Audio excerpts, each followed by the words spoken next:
আপনি কি কখনো ভেবেছেন প্রাচীন মিশরের মমি সত্যিই জেগে উঠতে পারে? সিনেমার ভয়ানক কাহিনী কি সত্যি ইতিহাসের অংশ? আর যদি না হয়, তবে কেন হাজার হাজার বছর ধরে মানুষ মমিকে এত রহস্যময় মনে করেছে? তো আজ আমরা উন্মোচন করব মমির আসল রহস্য, মৃত্যু পরবর্তী জীবনের বিশ্বাস এবং সেই জটিল প্রক্রিয়া যা মিশরীয়রা ব্যবহার করত মৃতদেহকে চিরকাল অক্ষত রাখার জন্য। Welcome to our channel ancient to ascent. প্রস্তুত হন এক অসাধারণ অভিযানে। মমি কি আসলেই জেগে ওঠে? হলিউডের অসংখ্য সিনেমায় দেখা যায় মমি জেগে ওঠে প্রতিশোধ নেয়। দর্শকের মনে ভয় জাগানোর জন্য তৈরি এই ধারণা ইতিহাসের সত্যের সঙ্গে কোনো সম্পর্ক নেই। কিন্তু বাস্তবতা হলো, মমি হলো আসলে একটি মৃতদেহ যা রাসায়নিক প্রক্রিয়ায় সংরক্ষিত। হাজার বছর ধরে শুকনো দেহ কখনোই জীবিত হতে পারে না। বিজ্ঞান বলছে মমি তৈরি করা হয়েছে শরীরকে অক্ষত রাখার জন্য, জীবিত করার জন্য নয়।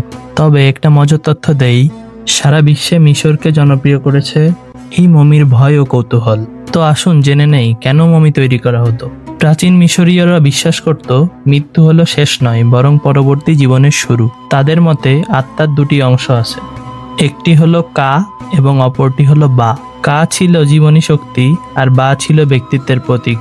মৃত্যুর পর আত্মা দেহে ফিরে আসতে পারে, তাই দেহ অক্ষত থাকতে হবে।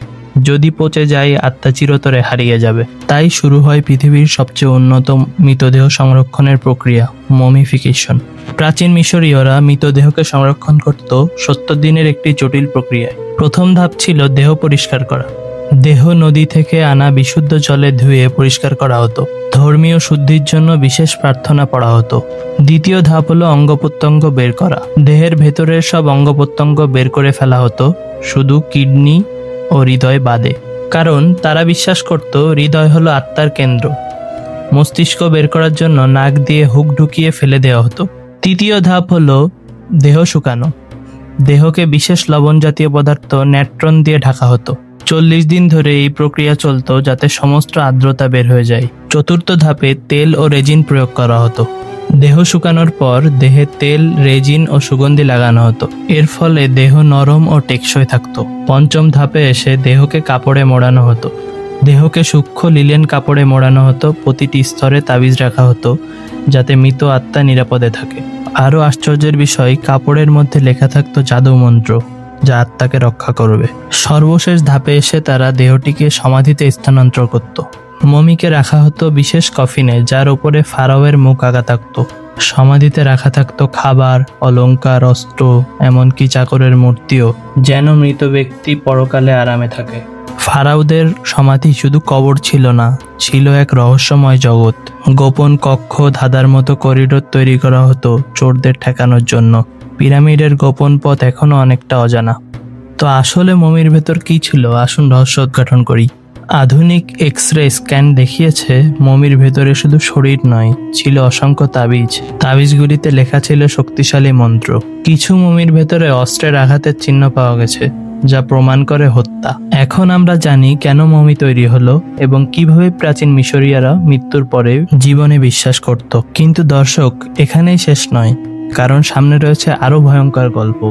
মমির অভিশাপ, তুতেনখামেনের সমাধির রহস্য, লুকানো সোনার ভান্ডার, আর আধুনিক বিজ্ঞান কিভাবে উন্মোচন করছে মমির ভেতরের অভূতপূর্ণ তথ্য।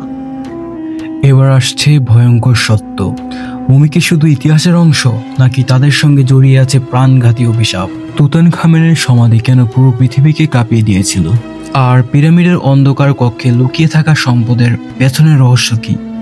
মমির অভিশাপের গল্প কল্পকাহিনী নাকি বাস্তবতা? 1922 সালে হাওয়ার্ড কার্টার তুতেনখামেনের সমাধি আবিষ্কার করেন। সমাধি খোলার পর অভিযানের অনেক সদস্য রহস্যজনকভাবে মারা যান। সংবাদপত্রের শিরোনাম হয় ফারাওয়ের অভিশাপ। অভিশাপের লেখা, যে কেউ রাজকীয় সমাধি ভাঙবে তার মৃত্যু অবধারিত। খনন দলের প্রধান স্পন্সর লর্ড কার্নারভন সমাধি খোলার পরেই মারা যান। এরপর আরো কয়েকজন সদস্য অল্প সময়ের মধ্যে অসুস্থ হয়ে মারা যান। বিজ্ঞানীরা বলেন সমাধির ভেতরে বিষাক্ত ব্যাকটেরিয়া ও ফাঙ্গাসের উপস্থিত ছিল। বন্ধ কক্ষে হাজার বছর ধরে থাকা বাতাসের শ্বাস নেওয়ার ফলে সংক্রমণ হয়েছিল। অলৌকিক অভিশাপ নয়, বরং বৈজ্ঞানিক কারণেই মৃত্যু হয়েছিল।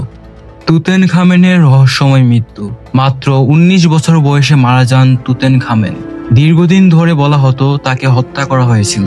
আধুনিক স্ক্যান রিপোর্ট বলেছে তার পা ভেঙেছিল এবং সংক্রমণে মৃত্যু হতে পারে, তবে নিশ্চিতভাবে বলা যাচ্ছে না। এটি এখনো রহস্য। ফারাওদের সমাধি শুধু কবর নয়, ছিল এক বিশাল ধন ভাণ্ডার। তুতেনখামেনের সমাধি থেকে পাওয়া সোনার মুখোশ এখনো বিশ্বের সবচেয়ে বিখ্যাত প্রত্নতাত্ত্বিক আবিষ্কার।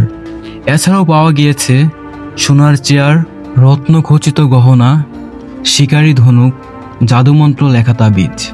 কেন এত সম্পদ রাখা হতো? মৃত্যুর পরের জীবনে ফারাওরা এই সব সম্পদ ব্যবহার করবে।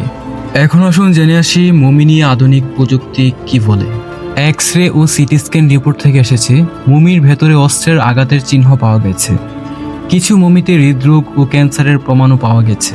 ডিএনএ টেস্ট থেকে বিজ্ঞানীরা প্রমাণ করেছেন তুতেনখামেনের জেনেটিক রোগ ছিল। তার মৃত্যুর পেছনে ইনব্রিডিং বা আত্মীয় বিবাহের কারণ থাকতে পারে। এখন আমরা জানবো সিনেমাতে কি দেখছি আর বাস্তবতা কি বলে। সিনেমা যেমন দ্য মামি রিটার্নস মমিকে ভয়ঙ্কর দানব হিসাবে দেখিয়েছে। আসলে বাস্তবতা হলো মমি এক ইতিহাসের বই, যা আমাদের প্রাচীন চিকিৎসা, ধর্ম এবং সভ্যতা সম্পর্কে জানাচ্ছে। আধুনিক যুগেও অনেক রহস্য ও গুজব রয়েছে। অনেক সমাধি এখনো অজানা। কেউ কেউ বিশ্বাস করে পিরামিডের নিচে গোপন চেম্বারে অজানা প্রযুক্তি লুকানো আছে। ষড়যন্ত্র তত্ত্ব অনুযায়ী ফারাওদের জ্ঞান ভিনগ্রহ থেকে এসেছিল। তাহলে বন্ধুরা, আমরা জানতে পারলাম মমি কেবল ইতিহাস নয়, এটি রহস্য, বিজ্ঞান এবং বিশ্বাসের মিলিত এক চমকপ্রদ গল্প। অভিশাপ হোক বা জাদু, সত্যি হলো প্রাচীন মিশরের এই গোপন জগৎ আজও আমাদের বিস্মিত করে। হয়তো আগামীকাল আমরা নতুন আবিষ্কার উন্মোচন করব আরও চমকপ্রদ রহস্য নিয়ে। ততদিন পর্যন্ত মমির কিংবদন্তি বেঁচে থাকবে।